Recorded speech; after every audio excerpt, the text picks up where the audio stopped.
भारतीय वास्तुकार संस्थान के हिमाचल प्रदेश चैप्टर द्वारा sustainable development in hill settlement पर आयोजित सेमिनार की अध्यक्षता करते हुए मुख्यमंत्री वीरभद्र सिंह ने कहा कि राज्य सरकार ने धरोहरों के संरक्षण और निवास स्थानों के सुधार के लिए नवीन एवं प्रगतिशील नीतियों को अपनाने पर विशेष बल दिया है।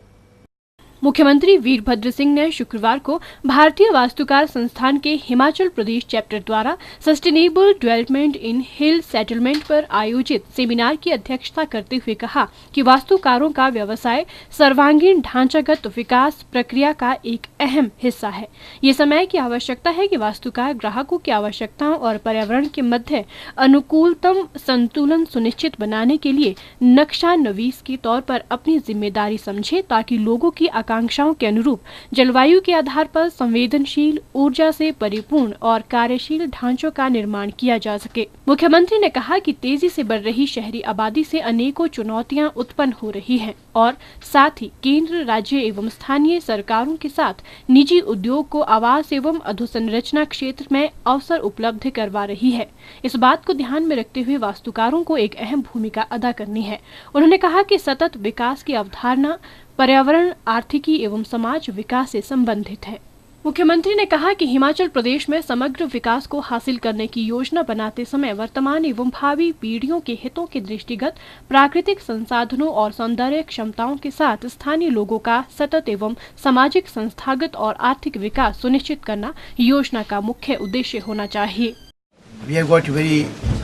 हमारे प्रदेश के अंदर एक बहुत पुराना आर्किटेक्चर है, सस्टेनेबल आर्किटेक्चर है, जो कि सदियों से यहाँ चलाया है। जिसमें हमारे पुराने पैलेसेस, पुराने मंदिर, पुराने जितने भी भवन है उसका निर्माण हुआ। उसके बाद कॉलोनियल आर्किटेक्चर है।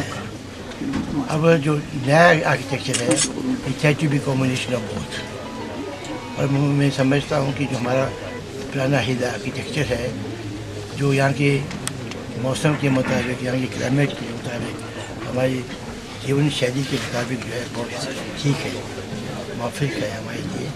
उसको भी सस्टेन करना है और उसके अंदर नए फीचर्स जो है वो भी पैदा है। मुख्यमंत्री ने भारतीय वास्तुकार संस्थान के हिमाचल प्रदेश चैप्टर द्वारा sustainable development in hill settlement स्मारिका का विमोचन भी किया। सेमिनार में मुख्य वक्ता अरुणदास गुप्ता ने हिमालयन आवासीय विकास की सततता एवं निरंतरता के लिए सर्वांगीण नक्शा एजेंडा सहित अनेक पहलुओं पर प्रकाश डाला। उन्होंने कहा कि राज्य के ग्रामीण क्षेत्र प्रगति के बेहतर उदाहरण है और इनका समृद्ध वास्तुशिल्प है।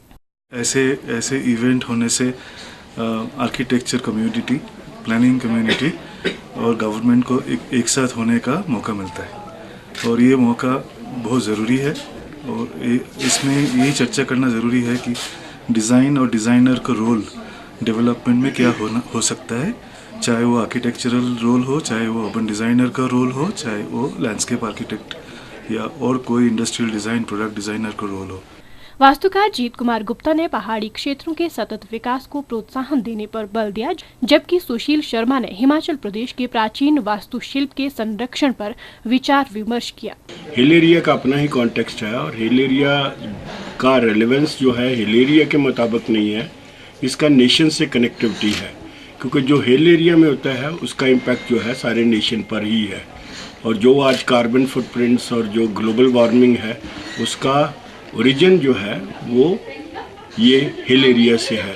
सो हिल एरिया की मैनेजमेंट जो है बहुत इम्पॉर्टेंट है। हमारी जो पुराना आर्किटेक्चर था, जैसे यहाँ पे काठाकुनी स्टाइल या पुराने जो वर्निकुलर आर्किटेक्चर था, उसके क्या अच्छे एस्पेक्ट्स थे और वो किस तरह से क्लाइमेट रिस्पॉन्सिव था और एनर्जी एफिशिएंट था, उस पे हमारा फोकस है। वो हमारे इस मौके पर चीफ आर्किटेक्ट विजय उपल ने बताया कि हिमाचल एक पहाड़ी क्षेत्र है और यहाँ पर आर्किटेक्ट्स को काम करने में काफी परेशानियों का सामना करना पड़ता है। उन्होंने कहा कि भौगोलिक स्थिति के कारण भी यहाँ पर कार्य करना मुश्किल हो जाता है। We totally go into solar passive design. We totally go into green buildings. Now we are trying कि भी जैसे भी हो हमारा जो हिल्स में है, जो टॉप हिल्स में है, उसमें हम पूरे का पूरा सोलर एस्पेक्ट को बीच में डालें। एनवायरनमेंट इश्यूज वेरी इंपॉर्टेंट जो यहाँ पे हम ले रहे हैं, हम उसको लेके ही आज से ये इशू अब चला है, लेकिन we are conscious of this issue for the past 20 years, may be 30 years। वहीं आर्किटेक्ट मनोज शारत्या, आर्किटेक्ट नीरज रघुवंशी और आर्किटेक्ट राजीव शर्मा ने बताया कि ये कार्यशाला काफी महत्वपूर्ण रही है। उन्होंने कहा कि कार्यशाला में सीनियर आर्किटेक्ट ने भाग लिया और अपने अपने अनुभव और विचार साझा किए, जो भविष्य में उनके लिए काफी लाभप्रद होंगे।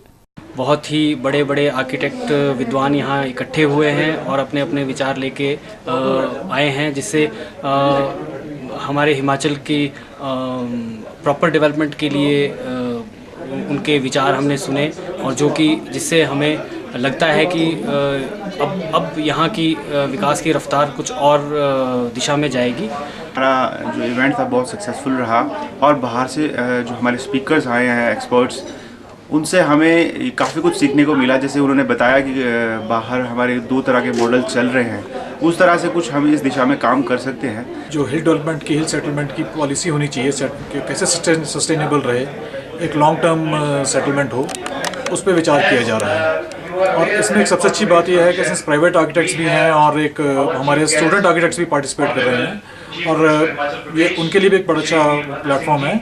भारतीय वास्तुकार संस्थान के हिमाचल प्रदेश चैप्टर के अध्यक्ष एवं मुख्य वास्तुकार लोक निर्माण एन के नेगी ने वास्तुकारों द्वारा सामना किए जा रहे विभिन्न मुद्दों पर चर्चा की। उन्होंने कहा कि राज्य में वास्तुशिल्प व्यवसाय के बारे में ज्ञान की कमी है और इसका शहरों की योजना एवं डिजाइन पर प्रभाव है। इस व्यवसाय के संबंध में लोगों को जागरूक करने की आवश्यकता है, जिसके लिए नगर नियोजन विभाग, शहरी विकास प्राधिकरण और नगर निगम जैसे योजना प्राधिकरण मुख्य भूमिका अदा कर सकते हैं।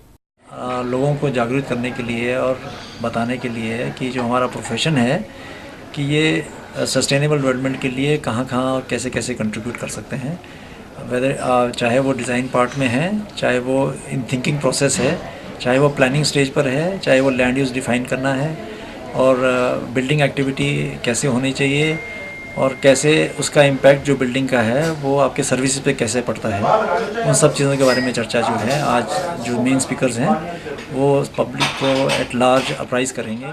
सिटी चैनल के लिए शिमला से विक्रम कुमार के साथ लक्ष्मी ठाकुर की रिपोर्ट।